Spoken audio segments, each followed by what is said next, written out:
I'm Sabrina. I'm Danica. I'm Katie. This is our project on Paul Simon. Hi, Mr. Hardiman. Give us how to make an A. An A. A.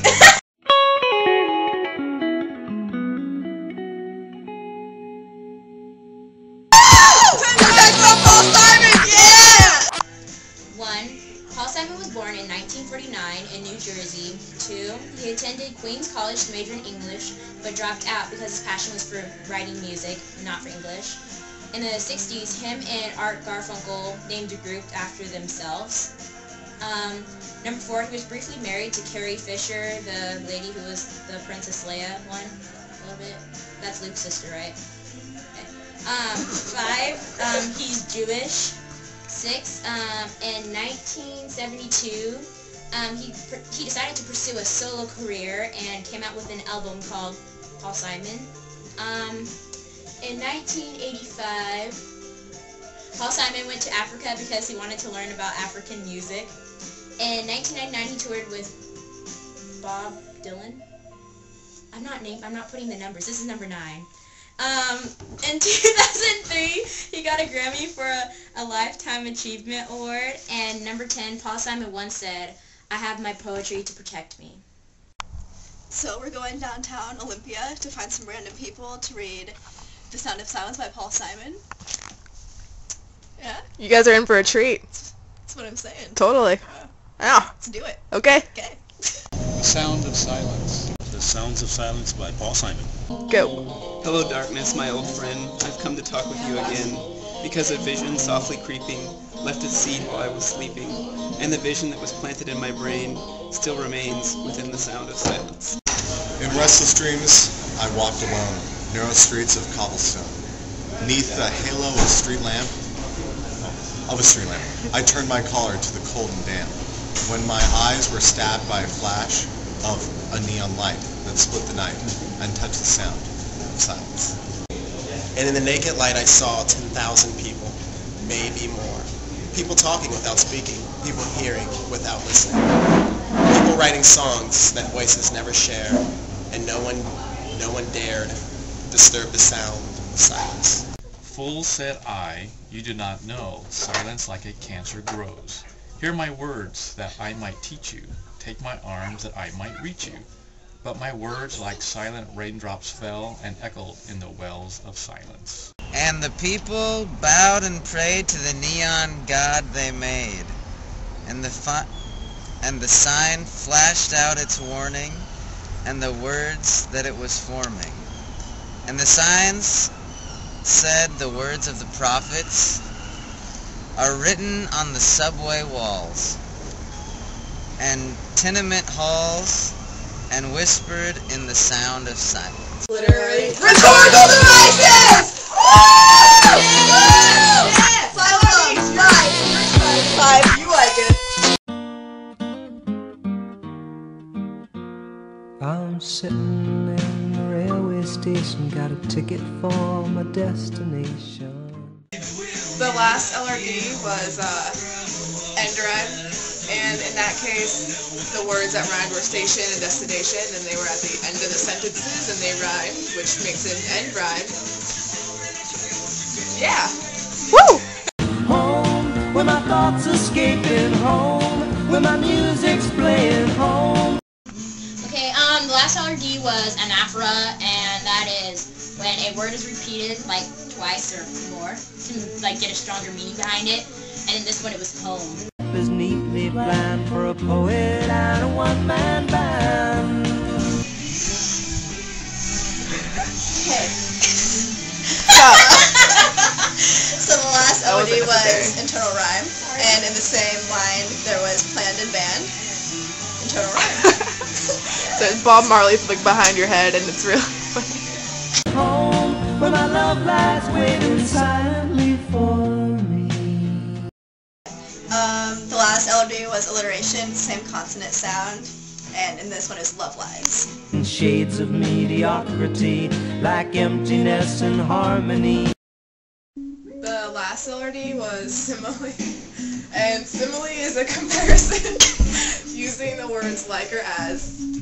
Are you okay? And in that case, Shades of Mediocrity to Emptiness and Harmony. The time has now come for Katie to sing us a little song called Mrs. Robinson by Simon and Garfunkel. So, you enjoy that while I give Sabrina a piggyback ride. Bye. And here's to you, Mrs. Robinson. Jesus loves you more than you will know. Whoa, whoa, whoa. God bless you, please, Mrs. Robinson. Heaven holds a place for those who pray. Hey, hey, hey. Hey, hey, hey. We'd like to know a little bit about you, our pals. We'd like to know if you have learned to help yourself. Look around you, all you'll see are sympathetic eyes. Stroll around the grounds until you feel at home. And here's to you, Mrs. Robinson. Jesus loves you more than you will know. Whoa, whoa, whoa. God bless you, please, Mrs. Robinson. Heaven holds a place for those who pray. Hey, hey, hey. Hey, hey, hey. Woo! Yeah! I really like the song Mrs. Robinson because, I don't know, it has a lot of meaning that you can compare yourself to it. But I don't understand why he said Mrs. Robinson. That's the only thing that kind of throws me off.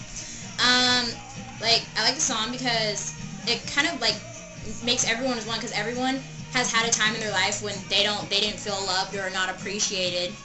And Paul Simon basically wrote the song to say that even though you may not feel loved or appreciated at this time, there's always going to be someone greater or something greater, or just, I don't know, maybe something out there that's going to be there for you in the end to make sure that you do feel appreciated at one time in your life. What are your opinions on Paul Simon? Well, usually it's just more of a sentimental thing because Simon Garfunkel was my grandma's favorite artist, and at her funeral, my favorite song, Bridge Over Troubled Water, was played, so it just kind of like stuck with me for that reason. And then also, according to dictionary.com, definition of a poet is a person who has the gift of poetic thought, imagination, creation, and together with eloquence of expression. And that's exactly what he is. Like, he's known as a musician. That's just like what Paul Simon is, but it's more than that. He's actually like a poet. And it's pretty sweet. Yeah. So, Danica, what are your opinions about Paul Simon? Personally, I think Paul Simon is a lyrical god, if you will. I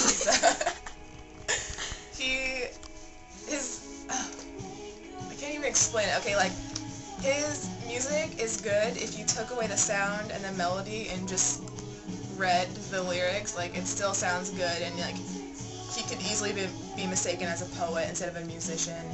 And I think that's really cool, because not a lot of artists, especially now with like Soulja Boy and stuff, you can't really have a good song without a good melody in the background, but he can do it. If he just like, I don't know, had an entire album of him reading his lyrics, like, I would listen to it. It's really good. So yeah. Well, what's your favorite song? My favorite song is Homeward Bound, because I know it sounds a lot like your answer, but Homeward Bound was played at my grandma's funeral last year, and that was really the first time I ever listened to Simon and Garfunkel. And as I was like sitting there and like listening to it, I just realized like, wow, this is really good, and it was like my grandma's favorite artist, so that's how I got into them. Him. Yeah. What are your opinions on Paul Simon?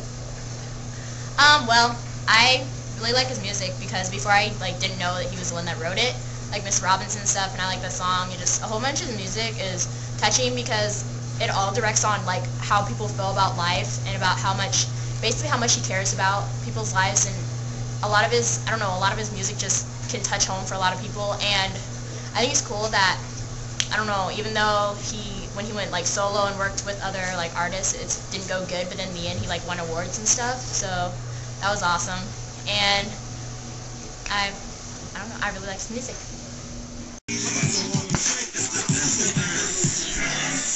Our project is over. That's the end. Join us in our Jubilee dance.